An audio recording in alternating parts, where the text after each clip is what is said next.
انسان اس کا احساس و اکرام کرتے ہیں۔ ٹھیک اسی طرح حق سبحانہ تعالیٰ نے اپنے محبوب بندے اور پیارے نبی شہنشاہ کونین تاجدار فتح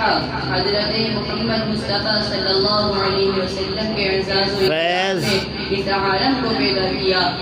آفتاب و مہتاب اور ستاروں و سیاروں سے جہاں کو روشن کیا، دشت و بیابا کوہ و صحرا کو وجود بخشا، تمام حیوانات کو زندگی ملی، تمام جمادات کو عدم سے وجود میں آنے کا موقع ملا اور نباتات کو سبز و شادابی میسر ہوئی۔ دوستوں اور بزرگوں، یہی نہیں کہ اللہ تعالیٰ نے آپ صلی اللہ علیہ وسلم کی وجہ سے تمام عالم کو پیدا کیا، بلکہ اللہ تعالیٰ نے آپ صلی اللہ علیہ وسلم کے نور کو کائنات کی ہر چیز سے پہلے پیدا کیا، پھر آپ کے نور سے سارے عالم کو پیدا کیا۔ محدث کبیر عبد الرزاق رحمۃ اللہ علیہ نے حضرت جابر بن عبداللہ رضی اللہ عنہ سے روایت کیا ہے کہ میں نے عرض کیا کہ اے اللہ کے رسول، میرے ماں باپ آپ پر قربان ہو، مجھے بتائیے کہ اللہ تعالیٰ نے تمام چیزوں سے پہلے کس چیز کو پیدا کیا؟ آپ نے فرمایا اے جابر، اللہ تعالیٰ نے تمام چیزوں سے پہلے میرے نبی کا نور،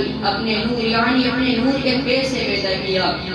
پھر وہ نور قدرت خداوندی سے جہاں اللہ کو منظور تاثیر کرتا رہا، اور اس وقت نہ لوح تھا، نہ قلم تھی، نہ قلم تھا، نہ جنت تھی اور نہ جہنم تھی، نہ فرشتے، نہ زمین و آسمان، نہ سورج، نہ چاند، نہ جن، نہ انسان تھے۔ اور پھر جب اللہ تعالیٰ نے اور مخلوق کو پیدا کرنا چاہا، اور جب اللہ تعالیٰ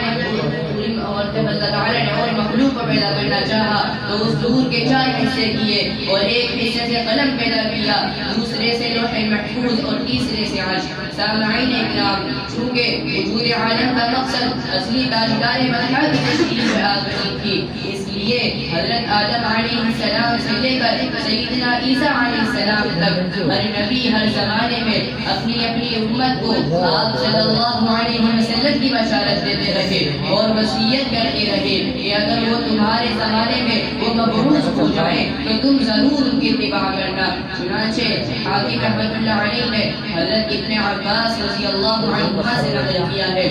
کہ اللہ تعالیٰ نے سیدنا عیسیٰ علیہ السلام پر یہ وحی بھیجی، آمین بمحمد وأمر من أدركته من أمتك أن يؤمنوا به۔ اے عیسیٰ، محمد صلی اللہ علیہ وسلم پر ایمان لائیے اور اپنی امت کو حکم کر دیجیے کہ جو ان میں سے محمد صلی اللہ علیہ وسلم کا زمانہ پائے وہ ان پر ایمان لائے۔ اور